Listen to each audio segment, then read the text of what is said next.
Com relação agora a esses incrementos para os escândalos do governo e os desacessos do governo, o que você acha da nomeação do filho do vice-presidente para assessor do presidente do Banco do Brasil, triplicando o salário que ele ganha no banco? Por exemplo, eu podia dizer perfeitamente aqui que não acho nada demais.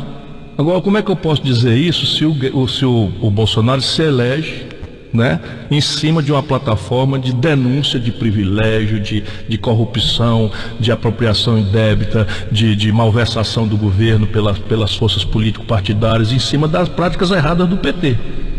Então, repare, isso não seria nada demais. Um assessor da presidência do Banco do Brasil, isso sai na urina, ninguém está nem aí. Eu estou preocupado com desemprego em massa, com a violência no meu estado, com a violência no Pará, com a violência... Mas... como se constitui um governo com base na pedra angular do moralismo violento, que todo mundo é podre, menos ele, que é sério, isso é um escândalo inexplicável. E exatamente isso é que vem... Não sei se o povão já sabe. Ontem o Banco do Brasil pegou o filho do general Mourão, essa anta, que fizemos dele vice-presidente da República, né? Botaram na assessoria do cabo ganhando 30 e tantos mil reais por mês. Triplicou o salário dele. Agora, inclusive, isso é que eu estava chamando a atenção por isso, porque essa decisão, esse tipo de procedimento, vai de encontro aos 57 milhões de eleitores que votaram no Bolsonaro. Claramente. Porque na grande maioria desse eleitorado votou nesse discurso que você acabou de destacar. Isso. O moralismo. Outro problema sério do Bolsonaro é essa aproximação com Israel. Todo mundo sabe que a mudança da capital do Brasil para Jerusalém, o único prejuízo, ou o maior prejuízo, a embaixada para Jerusalém, o grande prejuízo que viria para o Brasil seria o terrorismo. Até hoje nós só estamos com o terrorista local. Esses meninos estão botando bomba em ônibus e etc. Mas com a embaixada do Brasil em Jerusalém, com certeza o terrorismo vem para o Brasil. E vem pegando mais de... Agora vamos ajudar o nosso povo a entender. A capital de Israel, Estado que foi reconhecido pela Assembleia Geral das Nações Unidas sob a presidência de um brasileiro, Oswaldo Aranha, que tem busto dele lá. Temos relações com ele desde a fundação, relações amistosas, respeitosas e tal. E temos nos protegido de toda essa coisa porque nós fazemos uma pressão junto com a esmagadora maioria da comunidade internacional para Israel aceitar o Estado palestino e estabelecer a paz no Oriente Médio. Tem batido um bolão nessa prática. O Brasil é respeitado na política externa por causa disso. Vamos dizer o seguinte: não, Israel tem um bocado de ouro acolá para dar para o Brasil sair da miséria. Então vamos transferir a capital, que nós estamos fazendo um sacrifício aqui para ajudar o povo brasileiro. Não, Israel é o maior comprador das coisas do Brasil no estrangeiro, vamos fazer aqui porque Israel merece. Tudo não é verdade, nada disso. Sabe, pergunta por que o Bolsonaro entendeu, sem ninguém pedir, sem nem Israel jamais imaginar que o Brasil pudesse fazer isso, transferir a embaixada de Tel Aviv para coisa, para imitar o Trump. É porque ele meteu na cabeça que será o Trump do Trump. Pois é, mas eles mesmo lá no Sargento estão chamando ele disso, o Trump, é o Trump dos Trumps. Só que o Trump, quando faz isso, o Trump quando faz isso, o Trump está fazendo o quê? O Trump está assevando o Estado títere norte-americano no Oriente Médio. Os americanos estão com a Arábia Saudita desestabilizada, o Egito desestabilizado, a Líbia desestabilizada, o Líbano em permanente tensão, a Síria em guerra civil. Os Estados Unidos só têm um ponto de apoio no Oriente Médio, que é Israel. Por isso os americanos precisam fazer esse jogo para a comunidade sionista americana que domina o sistema financeiro, etc, etc, sustentar a eleição e a reeleição do Trump. Mas o Bolsonaro é só um pateta nesse assunto. Mas mesmo assim, a maioria do Congresso americano vai contra essa posição. Todo mundo sabe que isso é uma estupidez. Essa posição é um absurda. É mais que absurda, é uma aberração. Continuando aqui, Ciro, na esfera nacional, por exemplo, na eleição agora, em fevereiro, para presidente do Congresso Nacional, o seu irmão, o Cid Gomes, está formando aí um bloco de vários partidos para apoiar a candidatura do Tasso Gereissati para presidente do Senado. Como é que você avalia essa candidatura do Tasso para presidente do Senado Federal? O bloco não é formado para apoiar o Tasso. Necessariamente o Tasso, não, né? Não. O bloco é formado para cumprir aquelas três tarefas. A primeira, atrair o Bolsonaro para o jogo democrático. Segundo, garantir a soberania nacional. E terceiro, garantir a rede de proteção social contra os avanços contra os pobres. Né? Todas essas coisas, o salário mínimo apertado, isso tudo é uma agenda que é o que interessa para nós. Nós não vamos entrar na onda do PT, não queremos sabotar o governo, pelo contrário, nós vamos dar um crédito, confiança, vamos esperar os primeiros dias, queremos que ele acerte. Agora vamos vigiar como é o papel que a oposição que nós temos, que nos foi dado pelo povo brasileiro, que deu a ele a presidência e deu a nós a tarefa de vigiar, cobrar e fazer as coisas acontecerem pelo Brasil. E o jogo vai se precipitar agora dia 1º de fevereiro. Infelizmente ou felizmente já tem um gesto prático. A Câmara e o Senado, que são as duas casas do Congresso Nacional, vão eleger suas mesas. Se a gente deixar, o PT vai reeleger o Renan Calheiros. Chama de golpe, chama de corrupção, chama não sei de quê, está enrolado até o gogó, 9 processos, mas tudo esquecido, vão querer apoiar o Renan. Nós não queremos. Nós queremos que o Senado brasileiro e a Câmara sejam purificados, sejam saneados, sejam, enfim, moralizados, quanto pudermos nós colaborar para isso. E esse grupo acha que o Tasso Gereissati pode ser um nome importante, e aí todo mundo sabe minha opinião, porque o Tasso Gereissati é uma pessoa que se preserva, está na vida pública, nunca foi enrolado em escândalo nenhum, é um senador já de mais presença, de mais idade, pode ter aquela serenidade, aquela tranquilidade para ajudar o governo no que for necessário. Mas, né? Chegou naquele nível dos homens mais maduros do país, ainda tive a alegria e a honra de revê-lo agora, fazia 6 anos que a gente não conversava, fui lá dar um abraço nele, tomei um susto, fez 70 anos, eu não sabia, né? Não sabia, a gente tá ficando velho, eu fiquei feliz demais de dar um abraço nele. Mas mais do que isso, né, o Tasso é importante para o Brasil.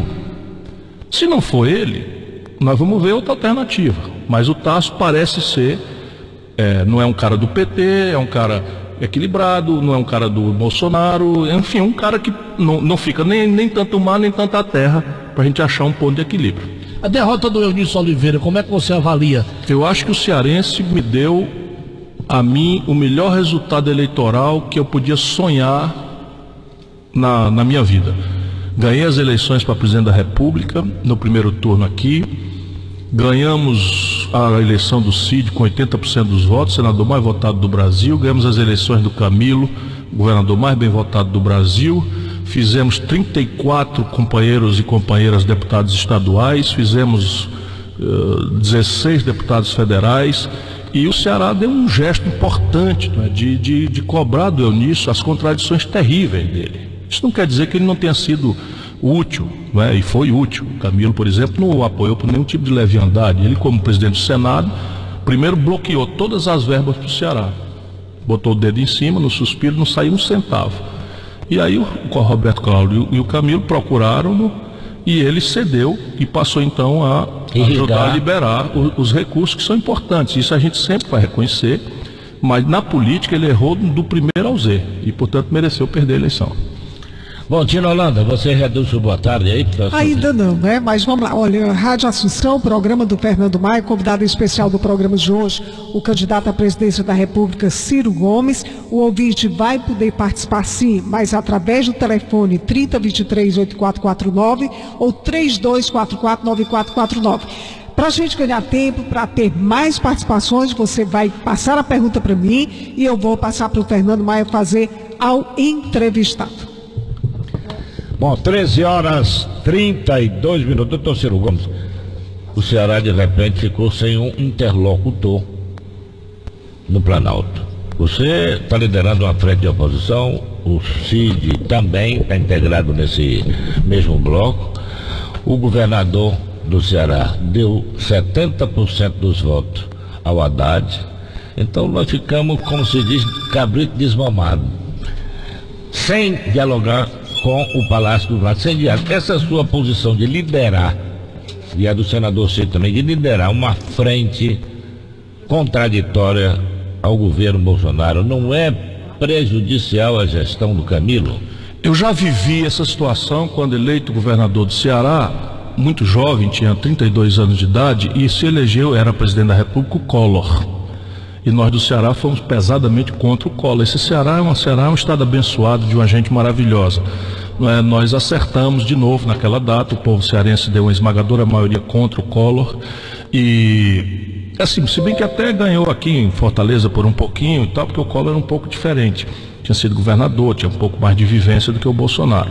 Pois bem, naquela data, eu era o porta-voz do Ceará. Eu era oposição, mas em nome do Ceará, eu sempre me relacionei com muito respeito. E quero dizer, e até em homenagem ao ex-presidente Collor, que o Ceará não sofreu nenhum tipo de discriminação. Ao contrário, não é? Se a gente se dá o respeito, há duas coisas aí. Uma coisa é a nossa política nacional, e o Collor e o Bolsonaro tem que ser atraído para o jogo democrático. Ele tem que entender que não é na confrontação, na conversa mole de internet, que isso é bom para ganhar a eleição, mas para governar, nós temos aí, nesses blocos, temos 60 deputados federais.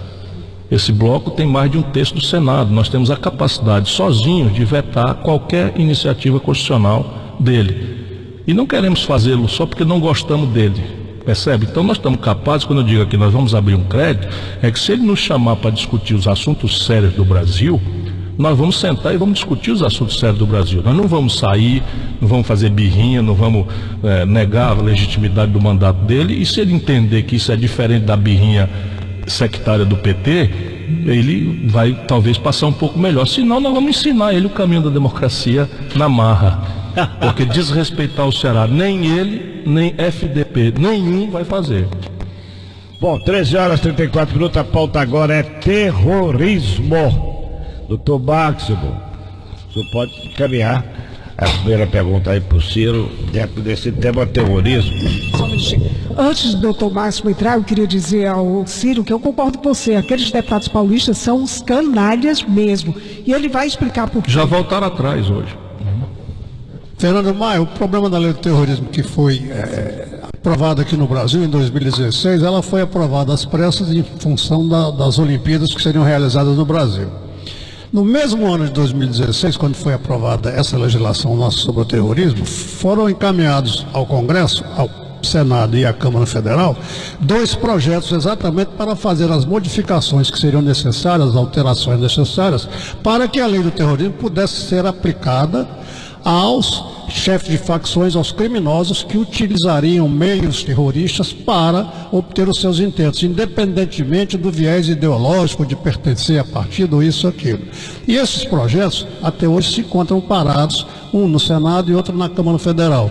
Não seria hora, doutor Ciro, de os deputados os deputados de oposição e os senadores que se congregam ao redor de Tasso Gereissati, do seu irmão, não seria hora de eles agilizarem esse processo para o bem do Brasil e principalmente para o bem do Ceará? Vamos, sem nenhuma dúvida, essa é uma das graves omissões. O povo cearense especialmente precisa saber que o trivial, ou seja, o que está no manual de fazer, tudo foi feito aqui no Ceará, tudo.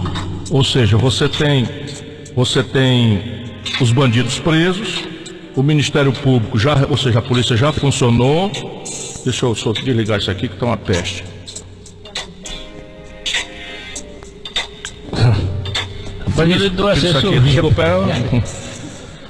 Danou-se a tocar aqui meu celular. Então repare, aqui a polícia prendeu, o Ministério Público representou, nossa justiça, salvo exceções, condenou, multiplicamos por 3 a população carcerária do Ceará nos últimos 15 anos, triplicamos o efetivo da Polícia Militar do Ceará, enquanto o Rio Grande do Sul tem a metade do que tinha quando eu era governador.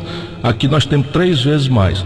E estamos apanhando desse jeito, de forma absolutamente vergonhosa, porque os bandidos estão comandando o crime e a chantagem e a pressão e o terror de dentro da cadeia. Porque aí entra o celular, porque a gente fez uma lei aqui na nossa Assembleia proibindo torre de celular nas circunstâncias das coisas, representaram, com menos de 4 dias o Supremo Tribunal Federal tirou a lei de vigor, dizendo que era inconstitucional. Pode até ser inconstitucional mesmo. Outro dia nós estávamos aí 14 terríveis e perigosos traficantes foram soltos pelo STJ por negócio de filigrana jurídica. Nós temos 2 desembargadores do Ceará respondendo processo porque estavam vendendo habeas corpus no plantão, soltando esses bandidos perigosíssimos aqui. De maneira que não é fácil, não é simples, e uma das soluções claras está na sua lúcida. Eu pedi inclusive aqui no bastidor que você me desse os indicadores, para vamos cuidar disso. A lei brasileira é fraca diante dessa novidade, que é o crime organizado. Então tá, o PCC fez acordo com as autoridades em São Paulo, reina lá. Quem quiser saber o que é o PCC, entra aí na internet e procura um negócio chamado Salve Geral. Salve Geral é um negócio desse que está acontecendo conosco, multiplicado por 1000 que eles fizeram em São Paulo. E aqui nós resolvemos partir para cima. Daqui do seguinte, ou eles nos derrotam ou nós vamos derrotá-los. Não tem recuo, o Camilo está decidido. Nós vamos cortar a cabeça dessa cobra ou eles cortam a nossa cabeça. Vamos ver quem escapa desse confronto agora. Parece que o Ceará e os cearenses estão ganhando a batalha. O pico foi sábado, deu 59 atentados. E atentado aqui, Máximo, é o seguinte: ontem de noite, tocaram fogo em kit de irrigação dos pobres lá no interior. Não dá para entender. Lá no projeto do Caraúna. Nós somos um negócio de filho da puta. Vamos ter clareza disso. Nós não podemos brincar com essa gente. A lei é fraca. Essa lei penal brasileira para crime de bandido de galinha, ladrão de galinha, está muito bem. Mas nós vamos ter que tomar uma posição de mudar essa legislação. E eu vou assumir como nossa tarefa do PDT e do nosso bloco, mudar essa lei, para encarar já essa gente que está aí. Nós vamos ganhar essa parada. É preciso que a gente tenha coesão. É preciso não reproduzir notícia falsa de internet. Ainda hoje teve uma notícia falsa dizendo que o hospital não sei o que foi fechado. Está tudo funcionando, os ônibus estão todos andando. 59 atentados no sábado, hoje não teve 3 ainda. E outra coisa, tocar fogo em ônibus, isso é uma estupidez. Não é só para maltratar o povo. É só para maltratar o povo. Estudante da zona de só para maltratar o povo. Exatamente, são atos de terrorista no sentido de desbancar o governo. Aí nós vamos fazer o quê? Crime de dano. São Paulo, aí é que entra. O Ciro denuncia aqui, vem denunciando desde a época da campanha, que São Paulo fez um acordo com os comandos criminosos, com as facções criminosas. O Rio de Janeiro também. O Comando Vermelho tem acordo no Rio. E hoje o Ceará foi vítima desses acordos, porque essas facções criminosas fizeram negócio por lá e estão fugindo para cá para fazer o Ceará. E Fortaleza enriqueceu muito. E virou uma cidade turística e tem 48 voos internacionais e tem evento o ano inteiro. Litoral enorme, grande. Aqui para lavar dinheiro é muito fácil, porque compra aí os territórios. Esses 2 chefões do PCC que morreram, eles moravam nesse Alphaville, acolá do Beach Park, que é o condomínio mais caro. E já estavam saindo e entrando de helicóptero e frequentando os restaurantes elegantes da cidade. Uma hora dessa sai uma foto comigo, porque você todo dia acha que o novo rico, que a gente não sabe quem é. Ou seja, você está coberto de razão. Nós precisamos endurecer a legislação e tratar essa gente com mão de ferro. Importante destacar, Fernando, é o seguinte: vê-se muito comentário com relação ao Bolsonaro ultimamente, diz que o problema ia ajudar o Ceará, embora o governo fosse isso, fosse aquilo, fosse radicalmente contra ele. Dizem que o Ceará é um estado miserável, mas não falam que o Ceará, talvez não, com certeza hoje, é o estado que melhor se comportou diante da crise. O Ceará não tem problema fiscal, o Ceará não tem problema de nenhuma ordem. Os problemas que o Ceará tem são problemas em grau muito menor do que todo o país enfrenta, graças aos governos que vêm se realizando no Ceará. O Bolsonaro pode dizer o que quiser, mas aqui com o Ceará ele vai cumprir a obrigação dele e nós seremos gratos e respeitosos na dimensão em que ele cumpra as obrigações dele. Isso que eu esperava de você. É claro. Meus parabéns. Nós estamos ganhando a parada porque ele mandou a Força Nacional, a Polícia Federal está aqui com seu dispositivo de investigação, a elite da Polícia Rodoviária Federal, a Força Nacional, está todo mundo aqui. E nós já temos 60 vagas disponibilizadas nos presídios federais, 21 dessas cobrinhas aí já pegaram o beco, né? E eles vão aprender o caminho da roça. Não fica nenhum desses magotes filha da puta aqui, a não ser que fique para ser enterrado. Isso é a ordem. Participação dos ouvintes, nós estamos aqui o Rafael Moreira de Pentecoste. A responsável é boa por isso, porque ao caçador. Ontem ligou um cara de Miami para cá. Hoje na internet, né? Estava vendo pela internet. Meu nome dele, Louro, o cara de Miami, que ligou ontem, Júnior. Bom, o Rafael Moreira de Pentecoste, parabenizar o Ciro por defender o Ceará. Ciro na cabeça. Fábio Galvão, Pirambu, como é que o senhor avalia as medidas econômicas do presidente Bolsonaro? Francisco do Iguape, o senhor tem ciumeira do Bolsonaro? O Jorge do bairro de Fátima, como avalia a situação da saúde como ex-secretário de saúde do Ceará? Vamos de trás para diante. Eu não tenho inveja não do Bolsonaro, eu quis muito ser presidente da República, me preparei para isso, tenho um projeto, tenho uma ideia, mas eu sou um democrata.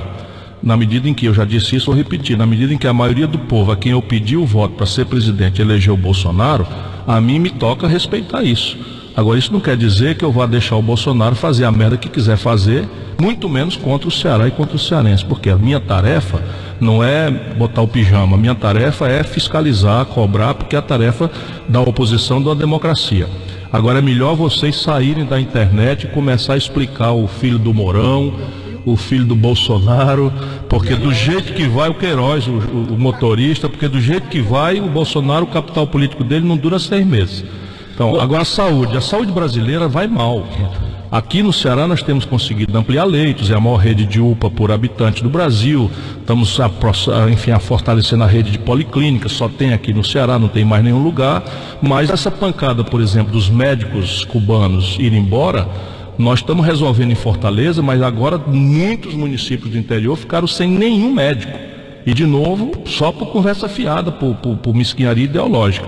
Evidentemente que a solução para o Brasil não é trazer médico de Cuba, que é um país mais pobre do que o Ceará, mas tem que mudar a formação dos médicos, que o PT preferiu não fazer, e agora botar os médicos para fora sem botar outra coisa no lugar. Está aí o nosso povo mais uma vez desassistido.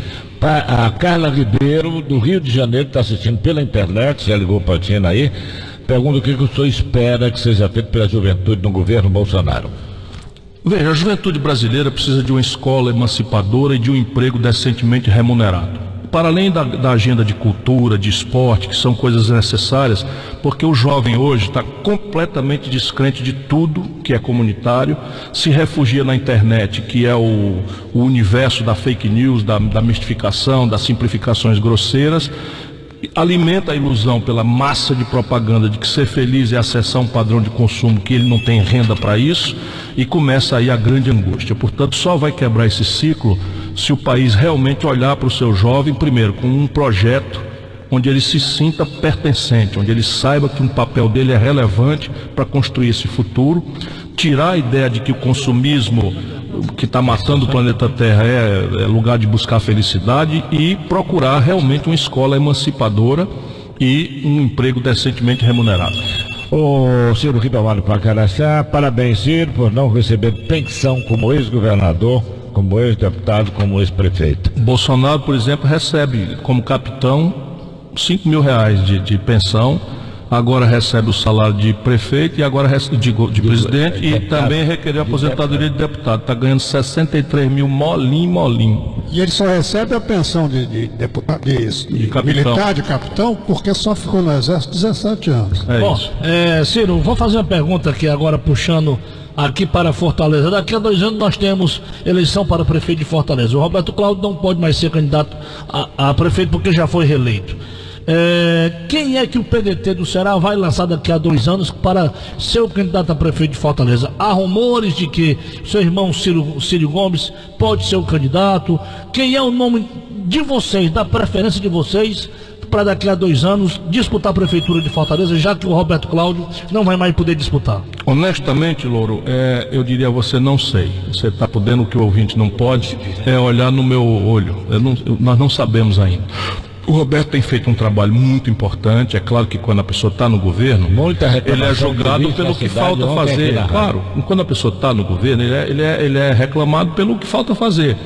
E a gente precisa ter humildade, porque o que falta fazer é muito maior do que o que já foi feito. Mas daqui a pouco, quando se prestar contas, você só lembrar o que era Fortaleza, não tinha nenhuma UPA. Como é que seria Fortaleza hoje sem nenhuma UPA?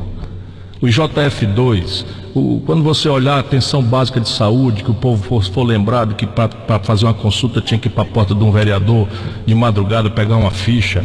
Isso tudo mudou radicalmente, né? Sim, a mobilidade urbana, que é uma coisa, enfim, as faixas de ônibus. Hoje o ônibus, quem circula de ônibus anda com mais velocidade média na cidade do que quem anda de carro particular no ar-condicionado. Então repare, o Roberto tem um patrimônio para explicar, para mostrar, e isso é o que precisa pôr em discussão. E precisa rever aquilo que falta fazer. Muita gente se queixa, por exemplo, da questão da limpeza, também acho que é um problema. Eu não estou brincando com você. Não. Quando eu digo, não são estéticos. Quando eu digo que a rádio tem um alcance, está ligando aqui o senhor Alonso, do Rio Grande do Sul. Do Rio Grande do Sul, quer falar com você. Bote, vai aí. Eu vou abrir uma exceção, colocar ele no ar que eu não estou. Claro, merece. Olá, senhor Alonso, boa tarde. Boa tarde, Ciro. É um prazer estar falando contigo. Eu trabalho na fiscalização agropecuária do Estado e estou muito temeroso em relação ao PL do afrouxamento dos agrotóxicos. Eu queria saber qual a tua visão em relação a todo esse processo, principalmente em relação a Tereza Cretina. O senhor está ligando de que cidade, senhor Alonso? São Luís Gonzaga, aqui na fronteira com a Argentina, no Rio Grande do Sul. Maravilha. Beleza. Um abraço, meu irmão Galdério, aí na fronteira, parabéns a vocês. Não, mas eu sou baiano, Ciro. Dá pra ver que eu ia dizer que o sotaque é de conterrâneo daqui da nossa banda, mas tá morando pra ir na fronteira. Isso é a maravilha do Brasil. Deixa eu te dizer, nós temos uma posição formal contra o afrouxamento das regras do agrotóxico, embora nós consideremos que a Anvisa é muito lenta na delimitação daquilo que é ou não é, vamos dizer, utilizável sem comprometer a saúde das pessoas. Vamos dizer para o nosso povo o que é que nós estamos tratando. Hoje em dia, toda a produção de carne, de fruta, de verdura e de milho e de soja, tudo isso hoje é feito na base do defensivo agrícola, que é o agrotóxico chamado para proteger contra as pragas, etc.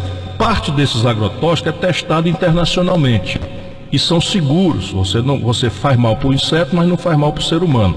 Mas uma parte desses agrotóxicos são cancerígenos, causam câncer, etc.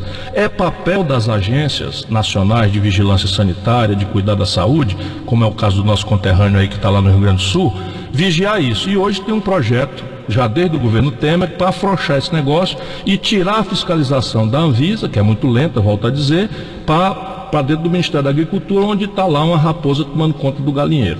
Isso aí, evidentemente, nós somos contra e não vamos deixar acontecer no que puder. Olha, este programa está trazendo hoje aqui Ciro Ferreira Gomes, que é o nosso entrevistado de hoje. Eu gosto muito de trazer a participação do ouvinte ao ar, como eu fiz com esse cara aí, porque é uma interação. Sim. Dele, olha, o Gonzaga aqui do Bolsonaro está ligando. Parabéns, Ciro, coragem. Você será candidato em 2022? Vamos ver se a gente está vivo até lá, né? Por enquanto eu vou lutar muito pelo Brasil. Bom, e essa interação, às vezes a gente é surpreendido. Teve um que ligou um dia desse aqui e me esculhambou, que eu era babão do Ferreira Gomes e tal, porque olha, eu quero dizer aqui na frente do Ciro. Ele está aqui, olha, Você sempre foi um crítico, sempre foi um jornalista independente. Eu sou. Sofreu por causa disso, não por mim, mas na época do Tasso, os Machado botaram para moer em você. Eu sei, lembro bem disso. Demitiram o Fernando injustamente. Portanto, quem ataca o Fernando está fazendo injustiça. Aliás, tem outro ouvinte aqui. Nossa, mano, mas. Só um instante aqui. Para me concluir o que eu estava dizendo. Então, o cara me esculhambou, nós vamos babão e tal. Eu disse: olha, meu amigo, eu quero dizer aqui. Um dia que você vier aqui, eu perguntar a ele se eu fui alguma vez no gabinete dele quando ele era prefeito, se eu fui alguma vez no gabinete dele quando ele era governador. Nada, nunca pediu nada de coisa nenhuma, pelo contrário. O nosso relacionamento... Colunista do Jornal Estado, a lenha comia diária, dia sim ou também. Toda a vida foi republicano. Absolutamente. Agora, eu conheço o Fernando Maia desde o Comitê de Imprensa da Assembleia Legislativa, eu com 25 anos de idade. A gente tinha um relacionamento. A gente tinha um relacionamento. Ele jornalista e eu político, cada qual no seu papel. Nós temos um ouvinte aqui, lá de São Benedito, o vereador Gutierrez, que é nosso ouvinte cativo, está mandando um abraço para você, parabenizando pela entrevista, e diz que ele e o pai dele são seu fã. Manda um abração para ele. É o José Mardônio, o pai dele, lá na cidade de São Benedito. Meu irmão querido, meu amigo.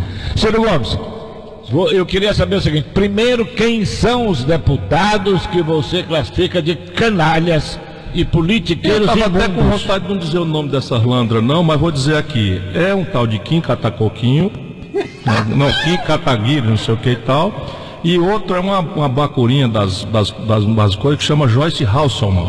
Veja que esculhambação, esses dois caras são deputados de São Paulo, o PCC é baseado em São Paulo, os chefes do PCC que dão a ordem para fazer isso, tudo está acontecendo aqui, são todos moradores dos presídios de São Paulo, protegidos pelos políticos de São Paulo, e esses caras deram agora de fazer a seguinte invenção, que todo o sofrimento que nós estamos passando foi uma invenção do Camilo para sabotar o governo do Bolsonaro. Idiotice. Veja bem, todo o sofrimento que nós estamos passando, porque o caba está ali, mas o caba que recebeu um bandido na porta dizendo: feche sua lojinha aí, senão nós vamos tocar fogo, tá apavorado. O cidadão que estava dentro do ônibus, entrou um vagabundo armado, dizendo: desce aí que nós vamos tocar fogo no transporte do trabalhador. O cidadão que perdeu o kit de irrigação dele no sertão, o outro, sabe quantos milhões nós perdemos? O governo federal detonaram um viaduto. Detonaram um viaduto que custa milhões de reais. Todo o dinheiro do povo sendo queimado por esses canalhas que são bandidos perigosíssimos. E nós estamos aqui chamando bandido de perigoso, assumindo compromisso. Tudo bem, é nossa obrigação. Por isso que cadê o Ciro? Vai falar não. A gente é candidato, a gente fala. Aqui no Ceará nós somos governo. Aqui a gente faz, toma decisão e assume a responsabilidade. Ciro, tem um ouvinte nosso aqui, cativo do nosso programa, que mandou lhe perguntar sobre... O seu irmão teve aqui, já respondeu, mas eu vou lhe perguntar, você pode até responder também. A Operação Lava Jato, a JBS, O seu irmão está sendo acusado de receber propina da JBS, como diz os adversários de vocês, parece que 20 milhões, alguma coisa, ele e o governador Camilo. O que você tem a falar sobre isso? O Cid nunca foi acusado de receber propina de ninguém. A acusação que foi feita, que não é formal ainda, está completamente nessas coisas que joga para cima para ver se cola, e era para me pegar, naturalmente, eu candidato a presidente da República, não tenho rabo de palha, então a ideia é alcançar meu irmão para tentar me sujar. Então qual é a acusação? A acusação é que a campanha do Camilo Santana recebeu dinheiro por caixa 2 da JBS, que no Ceará não existia.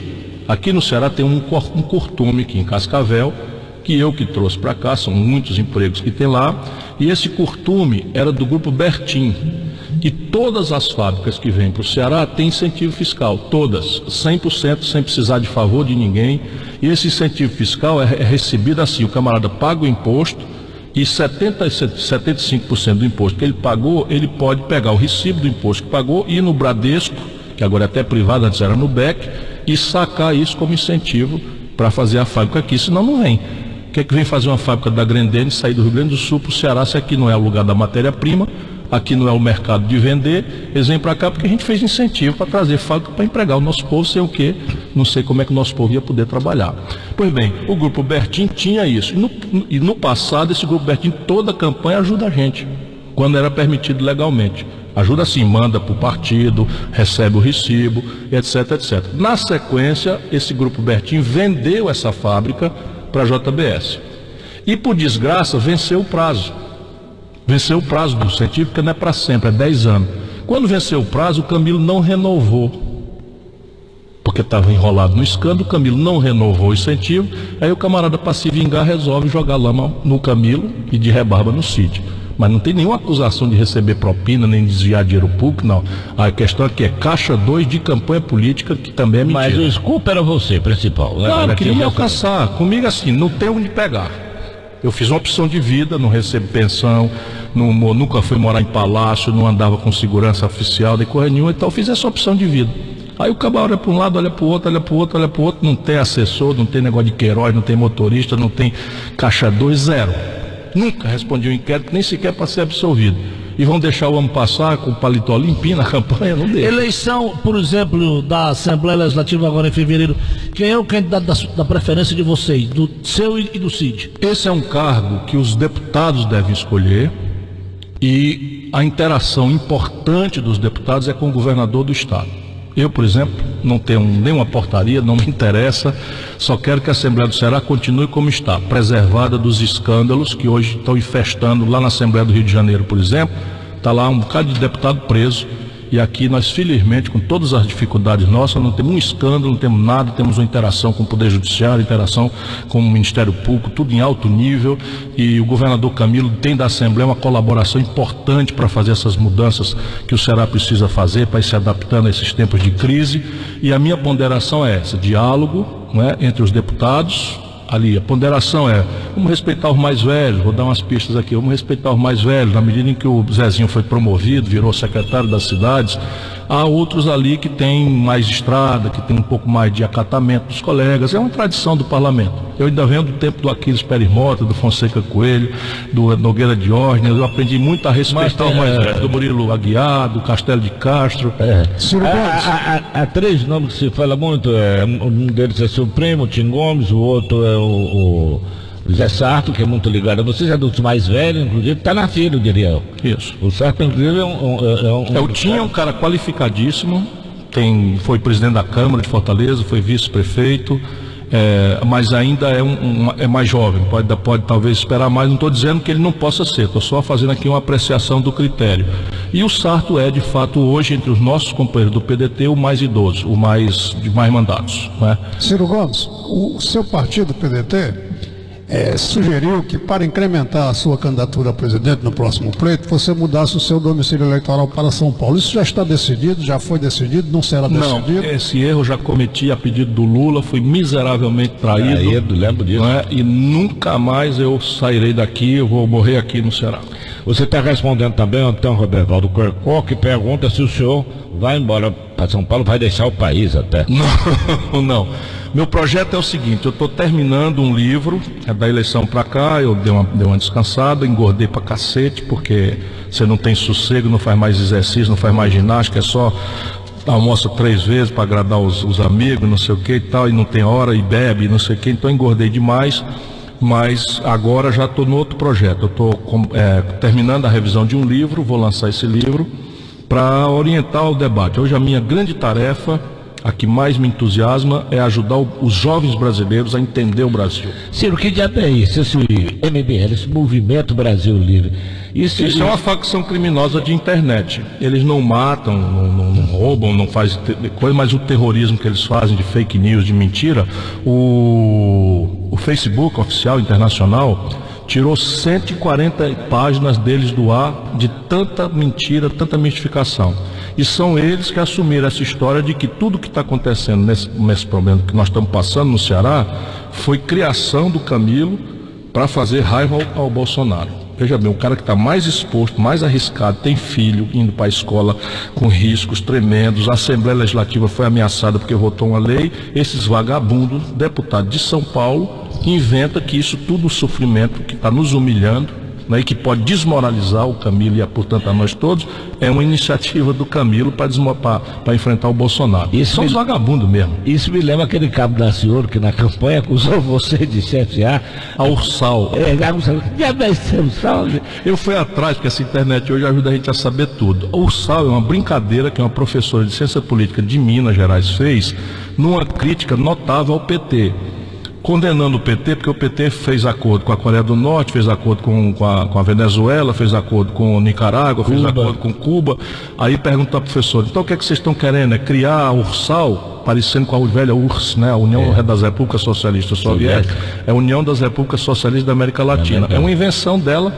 E ele pegou corda. Meu amigo Daciolo pegou corda, mas esse é honesto. Essa turma do MBL é picareta, é seda de R$3. Ciro, Zé Maria Filomeno, que sempre participa aqui conosco, está viajando, chegou dos Estados Unidos essa madrugada, está aí no telefone, quer participar também. Zé Maria, boa tarde.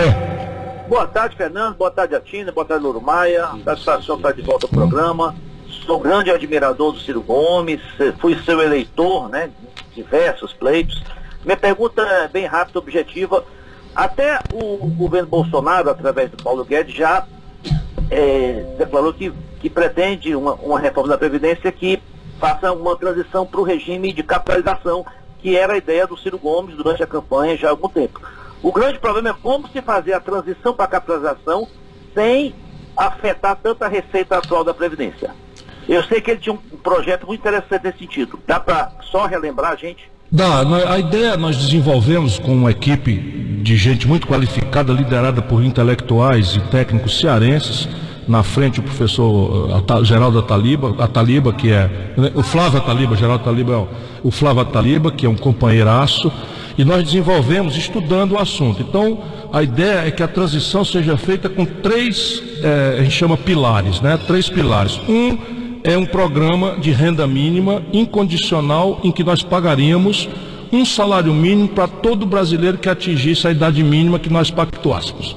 Então, independentemente se o camarada pôde contribuir ou não pôde contribuir, tiraríamos toda essa política, né, de dentro da Previdência, porque, por exemplo, o trabalhador rural no passado, a Constituinte botou 10 milhões para receber, 10 milhões de trabalhadores, com razão e justiça, mas eles não contribuíram. Portanto, o orçamento da Previdência não pode ser, vamos dizer, culpado do Constituinte ter botado 10 milhões de pessoas para receber e o cidadão que contribuiu pagar com a depressão da sua aposentadoria. Então esse é o primeiro pilar, um programa de renda mínima, de um salário mínimo incondicional para todo brasileiro que atingir a idade mínima, que tem que ser pensada de forma como o Brasil é. Por exemplo, trabalhador rural não pode ter a mesma idade do trabalhador que trabalha de gravata no ar-condicionado na Avenida Paulista. Só para dar um exemplo. Professor, não dá para pedir um professor para dar 49 anos de aula. Não dá para pedir um policial para correr atrás de bandido com 49 anos. Então, é para fazer as coisas. O segundo pilar é a repartição até um teto. Vamos dizer que a gente consiga para o futuro, sem mexer em ninguém agora, que se unifique o teto em R$5.000 para todo mundo. Então, até esse teto de R$5.000, continua o regime de repartição como é hoje. Você contribui, para pagar a aposentadoria do outro.